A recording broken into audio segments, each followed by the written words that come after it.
بسم الله الرحمن الرحيم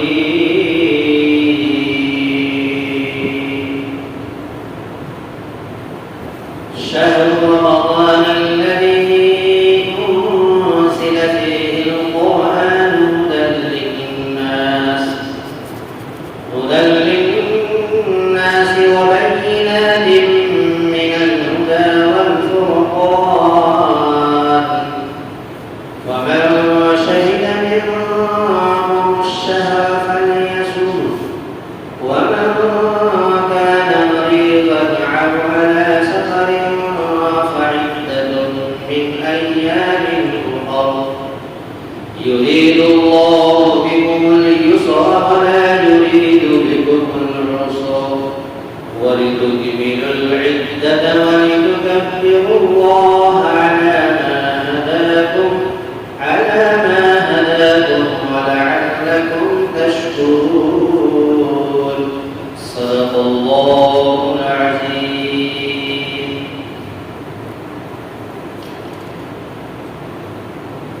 رمضان کا مہینہ وہ مہینہ ہے جس کے اندر اللہ تبارک و تعالی نے قرآن مقدس کو اتارا ہے، اور یہ قرآن لوگوں کے لیے ہدایت کا سامان ہے اور واضح دلیلیں ہیں، واضح روشنی ہے راہ پانے کے لیے، اور یہ قرآن حق اور باطل کے درمیان فرق کرنے والی کتاب ہے۔ پر جو شخص تم میں سے اس مہینے کو پالے تو چاہیے کہ وہ روزہ رکھے، اور جو شخص مریض ہو یا حالت سفر میں ہو تو پورا کرے، مکمل کرے دوسرے دنوں سے۔ اللہ تبارک و تعالیٰ تمہارے اوپر آسانی کا معاملہ کرنا چاہتا ہے، باری تعالیٰ تمہارے اوپر تنگستی اور پریشانی نہیں چاہتا ہے، تاکہ تم گنتی کو پورا کرو اور تم اللہ تبارک و تعالیٰ کی بڑائی بیان کرو، اس بات پر کہ باری تعالیٰ نے تم کو ہدایت دی ہے، اور تاکہ تم ان کا شکر مناؤ، شکر ادا کرو اور ان کا احسان مانو، یعنی باری تعالیٰ کا احسان مانو۔ سورۃ البقرہ کی ایک آیت کریمہ کی تلاوت ہوئی۔ اللہ تبارک و تعالیٰ نے سورۃ البقرہ کے اندر بہت سارے احکامات بیان فرمائے۔ آج کی جو آیت کریمہ پڑھی گئی، آج کا جو سبق پڑھا گیا، اس سبق کا تعلق پچھلی آیتوں سے اگر دیکھا جائے، پچھلی آیتوں سے اگر ملایا جائے تو اس کا تعلق یہ ہے کہ پچھلی آیتوں کے اندر اللہ تبارک و تعالیٰ نے روزے کے تعلق سے اور حالت سفر کے تعلق سے، فدیہ کے تعلق سے جو آیت کریمہ بیان ہوئی، یعنی ایام معدودات، یہ آیت مجمل تھی، یعنی شارٹ آیت تھی، اس کے اندر مکمل وضاحت نہیں مل پا رہی تھی، تو لہذا اس آیت کریمہ اور اس جملے کی وضاحت کے لیے اللہ تبارک و تعالیٰ نے اگلی آیت کو بیان کر رہے ہیں اور بتا رہے ہیں، جس کے اندر باری تعالیٰ پروردگار عالم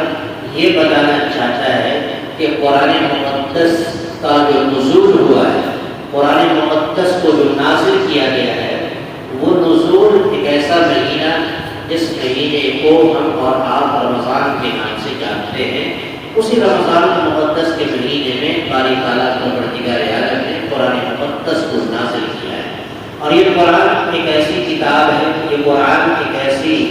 اللہ تبارک و تعالیٰ کی طرف سے ہدایت حق پانے والی کتاب ہے، روشن دلیلیں ہیں جو لوگوں کے لیے ہدایت کا سامان بھی رکھتی ہے، اور یہ قرآن لوگوں کے لیے ہدایت پانے کا ایک بہت بڑا ذریعہ بھی ہے، اور یہ قرآن حق اور باطل کے درمیان تمیز کرنے والی، فرق کرنے والی کتاب بھی ہے۔ اسی کو پہلے جملے کے اندر میں کہا شہر رمضان الذی، کہ رمضان کا مہینہ وہ مہینہ ہے انزل فیہ القرآن، کہ نازل کیا گیا جس کے اندر یعنی اس مہینے میں رمضان میں قرآن مقدس کو ہدی للناس، لوگوں کے لیے ہدایت کا سامان ہے، وبینات من الہدی، اور وبینات بین بولتے ہیں کسی چیز کو واضح طور پر بیان کرنا، تو یہ قرآن واضح دلیل ہے، واضح روشنی ہے، من الہدی ہدایت پانے والوں کے لیے، یعنی ہدایت کے پانے کے لیے اگر کوئی چیز ہے تو وہ قرآن ایک واضح روشنی کی شکل میں امت مسلمہ کے درمیان موجود ہے، والفرقان، اور یہ قرآن حق اور باطل کے درمیان فرق کرنے والی کتاب ہے، کوئی کتاب ہے جس کے اندر اللہ نے حق کو واضح طور پر بیان کیا، باطل کو بھی واضح طور پر بیان کیا، تو یہ وہ کتاب ہے جو دونوں کے درمیان فرق بھی کرتی ہے۔ اب اسی آیت کریمہ کے اگلے جملے کے اندر یہ کہا کہ یہ رمضان چونکہ مقدس اور بابرکت مہینہ ہے، لہذا ہم میں سے تم میں سے اگر کوئی شخص رمضان مبارک کے مہینے کو پا لیتا ہے، رمضان مبارک کے مہینے میں حاضر ہوتا ہے، تو چاہیے کہ اس کو روزہ رکھے اور چاہیے کہ اس روزے کا احترام کرے، روزے کو اپنی زندگی کے اندر جگہ دے۔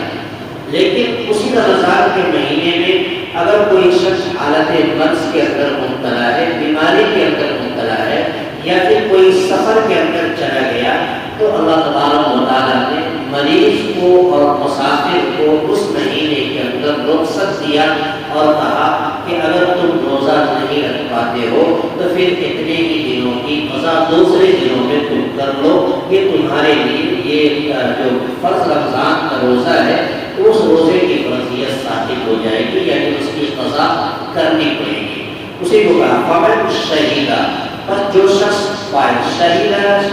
شہود سے مانا ہے، یعنی اس کے معنی حاضر ہو، جو حاضر ہو رمضان میں، اس سے اس کا مطلب یہ ہوا کہ اگر رمضان کے اندر جو حاضر ہو، اگر کوئی نابالغ بچہ ہے اس رمضان کے اندر بالغ ہو گیا، اسی طریقے سے کوئی مسافر ہے وہ اقامت کی شکل اختیار کر لی، مقیم بن گیا، یا پھر کوئی عورت ہے حالت حیض کے اندر تھی لیکن رمضان میں چند روزہ گزرنے کے بعد بھی اگر وہ حالت حیض سے پاک اور صاف ہو جاتی ہے تو پھر بعد والے جتنے بھی روزے ہیں عورت کو اس کی قضا کر اس روزے کو رکھنا ان کے اوپر فرض ہوگا۔ فمن شہیدہ، پر جو شخص حاضر ہو، پالے من کو الشہر میں سے اس مہینے کو یعنی رمضان کو، فلیصمہ، تو چاہیے کہ اس کو روزہ رکھے۔ ومن کان مریضا، اور جو شخص مریض ہو حالت مرض میں،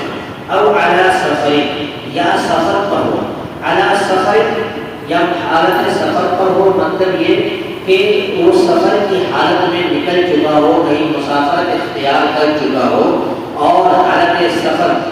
کا ارادہ کر کے نکل چکا ہو، تو ان لوگوں کے اوپر شریعت اسلام نے رخصت دیا ہے اور ان کو جو ہے یہ اختیار دیا ہے فَعِدَّةٌ مِّنْ أَيَّامٍ أُخَرَ، کہ پوری کرو دوسرے دنوں سے، یعنی جتنے روزہ تمہارا چھوٹ رہا ہے حالت سفر میں یا مرض کی حالت میں، اتنے ہی روزے کی قضا دوسرے دنوں کے اندر میں پورا کرنا ہے۔ اور آگے اللہ تبارک و تعالیٰ نے اگلے جملے کے اندر کہا یرید اللہ بکم اليسر ولا یرید بکم العسر، اور اللہ سبحانہ و تقدس کی ذات پر قربان جائیے، کتنی رحیم اور کریم ذات ہے کہ باری تعالیٰ کسی بندے کے اوپر جو ہے پریشانی نہیں چاہتا، کسی کو جو ہے بوجھ ڈالنا نہیں چاہتا۔ اللہ انسان کو اتنا ہی مکلف بناتا ہے جتنا اپنے اندر برداشت کی طاقت اور قوت رکھتا ہے بندہ۔ تو اللہ تبارک و تعالیٰ یہ کہہ رہا ہے کہ باری تعالیٰ ہمیشہ اپنے بندوں پر آسانی کا معاملہ کرتا ہے۔ دیکھیے حالت سفر میں ہو، مرض کی حالت میں ہو، باری تعالیٰ نے رخصت دے دیا کہ تم روزہ چاہے رکھو یا پھر اس کی قضا بعد میں کرو، یہ اختیار حالت سفر میں یا مریض کو یہ اختیار مل گیا۔ یرید اللہ، تو اللہ تبارک و تعالیٰ چاہتا ہے بکم اليسر، تمہارے اوپر آسانی پیدا کرنا، ولا یرید بکم العسر، اور باری تعالیٰ پروردگار عالم نہیں چاہتا ہے تمہارے اوپر تنگدستی، مصیبت، مشقت میں ڈالنا، تمہیں نہیں چاہتا۔ یہ اللہ تبارک و تعالیٰ کی رحیم و کریم ذات ہے جو جو اپنے بندوں پر مہربان ہے۔ وَلِتُكْمِلُوا الْعِدَّةَ وَلِتُكَبِّرُوا اللَّهَ، اور چاہیے کہ تم عدتی کو پورا کرو، یعنی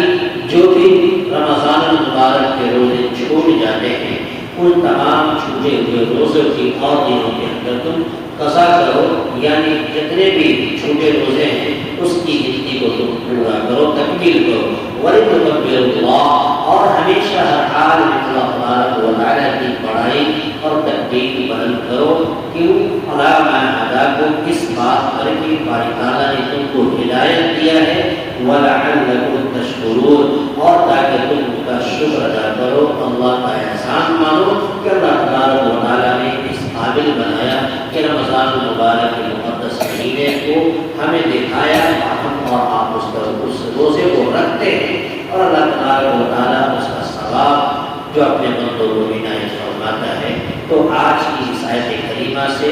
آج کے اس درس قرآن سے ہمیں اور آپ کو خاص پیغام ملا کہ اللہ تبارک و تعالیٰ رمضان المبارک کے مہینے میں قرآن کریم کو نازل کیا، اور قرآن حق اور باطل کے درمیان تمیز کرنے والی، فرق کرنے والی کتاب ہے۔ یہ واضح دلیل ہے، روشن ہے، اور اس مہینے کے اندر اگر کوئی اس مہینے کو پا لیتا ہے تو اسے روزہ رکھنا چاہیے۔ کوئی حالت سفر میں ہو، یا پھر مسافر ہو، یا پھر کوئی عورت حالت حیض کے اندر ہو، ان کو رخصت دیا گیا ہے کہ تم اتنے ہی دنوں کی مذاقات میں کر لو۔ یہ شریعت اسلام ہی کا اصول ہے کہ انسان اور بندے کو جو ہے اتنی سہولت عنایت کرتا ہے، فراہم کرتا ہے۔ اللہ تعالیٰ سے دعا ہے پروردگار عالم ہمیں بھی آپ کو بھی کہنے سننے سے زیادہ عمل کی توفیق عطا فرمائے۔ آمین وآخر دعوانا الحمد للہ۔ اللهم صل على سيدنا محمد وعلى آله وصحبه وسلم۔ ربنا آتنا في الدنيا حسنة وفي الآخرة حسنة وقنا عذاب النار۔ ربنا ظلمنا أنفسنا وإن لم تغفر لنا وترحمنا لنكونن من الخاسرين۔ يا إله العالمين الكريم والكريم والمتقال عالم، يا الله رحمك كرمك عافية تدرسك معنا فما، يا الله قل على إسلام کے مسلمانوں کی جان کی مال کی ستیابوں کی حفاظت فرما، اور اے کریم ہم سب نے درس قرآن پڑھا سنا، اے اللہ جو فرمان سنا مرتبہ فرمان پر ہم سب کو عمل کرنے کی توفیق عطا فرما۔ اے اللہ، اے مولا کریم، قرآن کے احکامات پر، مدار پر، ایک ایک نکات پر ہمیشہ ہمیشہ ہم سب کو عمل کرنے کی توفیق عطا فرما۔ اے اللہ قرآن کی محبت سینے میں عطا فرما، قرآن کی الفت اور محبت عطا فرما۔ اے اللہ ہمارے پاس ایک مریض ہے جو بیمار چل رہا ہے، اے اللہ آپریشن ہو رہا ہے، مولا کریم اس قرآن کریم کی برکت سے اے اللہ انہیں صحت و عافیت عطا فرما، اے اللہ انہیں صحت و عافیت عطا فرما، اے اللہ حیات ردودی عطا فرما، نئی زندگی عطا فرما۔ ہماری دعاؤں کو حبیب پاک صلی اللہ علیہ وسلم کی فضائل کو عطا فرما۔ ربنا تقبل منا انك انت السميع العليم وتب علينا انك انت التواب الرحيم۔ جزا الله عنا محمدا ما وهب صلى الله عليه وسلم۔ سبحان ربك رب العزة عما يصفون، وسلام على المرسلين، والحمد لله رب العالمين۔